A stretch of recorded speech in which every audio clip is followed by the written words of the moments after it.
One of the most common issues most puppy owners face is their puppy not dropping their toy or their bone or a particular item that they have in their possession.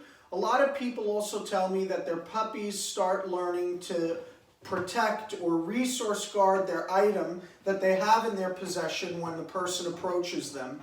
Puppies typically will learn to associate that when we approach them or reach for them when they have something in their possession, over time they can learn to actually associate that when we approach, they're assuming that we're going to steal something from them or take that item away because we've done it in the past. One of the things most dog owners do is they're under the impression that when a puppy has a bone, a toy, or they're eating out of their food bowl, that the proper approach is to go over to the dog and start reaching in and touching the food bowl, putting their hand in the food bowl, or taking the dog's bone from them to show them that they're the boss. But actually, that is false. That can actually create more problems later on.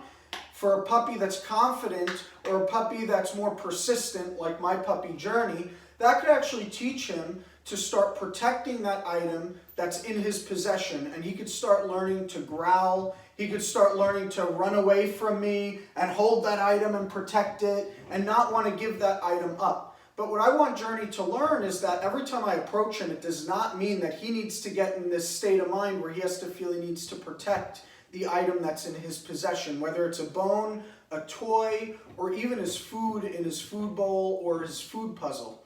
So today what we're going to go over is how to properly address something like this if I want to start teaching a puppy to start learning to be comfortable when I'm near him when he has something of value in his possession. So I'm going to go over and grab some treats.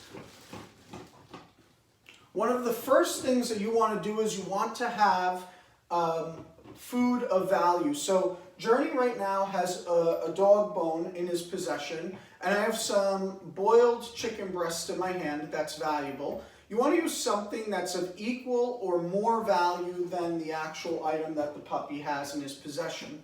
So when I first got Journey the first night, I gave him a bone thinking that, oh, okay, let me just give him something to do because he's got little baby teeth, he's teething, he needs something to chew on, and it wound up backfiring because as soon as I gave it to him and I started just walking past him, not thinking anything of it, he actually started protecting that bone and running away from me. And I said, oh, that's interesting. I didn't try stealing that bone, but he already has this association in his mind.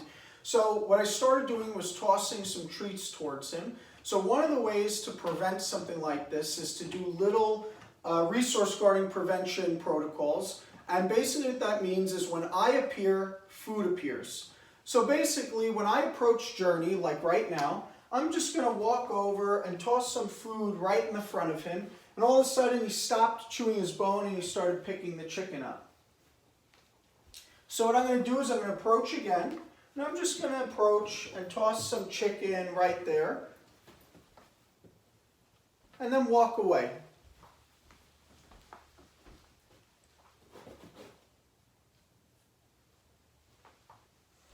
Now what your puppy might do is what Journey's doing, which is he stopped chewing on the bone because he was like, oh, he has chicken. And I just waited it out and he wound up getting more interested in his bone again. So now that he's chewing again, I'll let him chew for a couple more seconds and then I'm going to toss some more food as I approach him.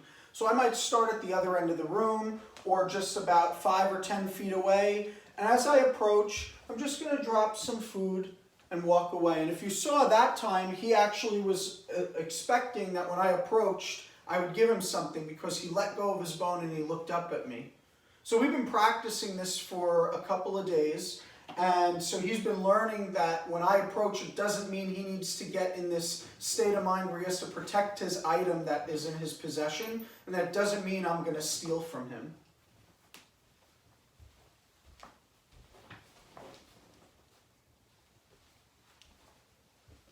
Nice job. So right now he's just learning that when I reach down or bend down, instead of taking the bone, chicken is actually appearing instead.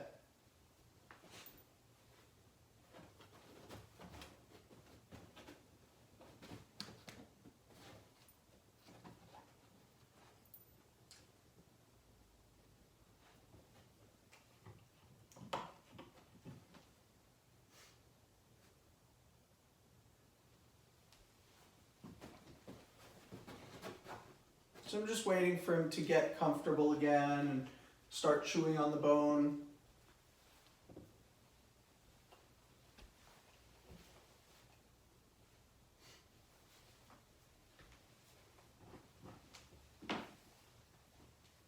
And now what I'm going to do is I'm going to approach, and I might just put some chicken near his bed, and he's not really nervous right now or anything. He's not really trying to protect his bone. He's actually trying to engage with me, and he's like, hey, give me more chicken. And I'm just sitting here feeding him right now while the bone is right there. This isn't something that he feels threatened, so I'm willing to stay here and practice this with him. But if he was feeling nervous or feeling the need to run away from me, I wouldn't be sitting here right now up against the dog bed with the bone in his possession. And he's totally comfortable and fine with me being here right now. So I put more chicken down, and now I'm going to walk away.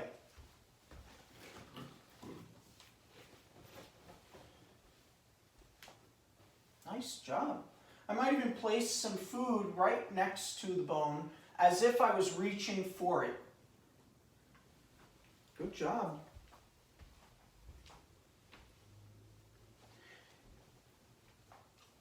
If you notice, one of the things I haven't actually done yet is I have not taken the bone from Journey. I want it to be a positive association that when I appear, food is appearing, and that good things are happening, and that I'm not going to come and steal everything from you every time I approach. Again, I'm just putting some more chicken right up against the bone now. Good job, because he's comfortable. If a puppy was not comfortable with something like this, I would not be rushing to reach over. I might just approach the puppy and toss some chicken from a distance and walk away.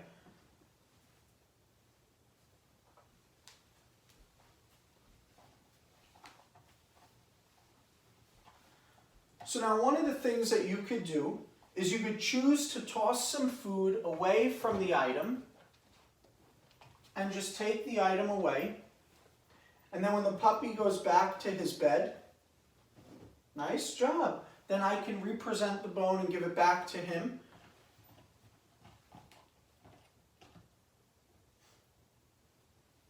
Nice job.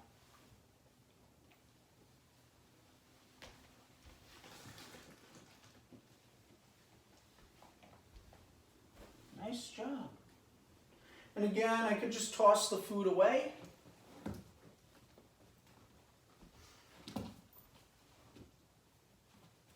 Chill out. Good boy. There you go. So his word chill out means to go to his dog bed. So I figured I would just tell him, and then the reward was actually getting the bone again. And then if I wanted to trade out, as he was chewing, I could just start handing him some treats and turn his head away. Nice job. Good boy. And I could take the bone, and then I could represent it to him if I wanted to. Nice job. There you go. And just walk away. So just because I approach my puppy and his bone does not mean I'm going to steal that thing from him. I don't want him thinking that every time I appear, I'm going to steal something from him that's in his possession.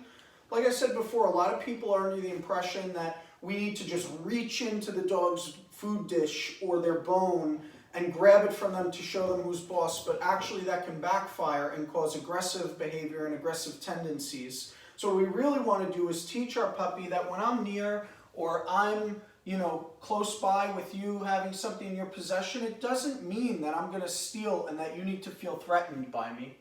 Nice job. Good boy. So I just took the bone away from him. He's just sitting here. Yes. Good boy. Take it. Good job.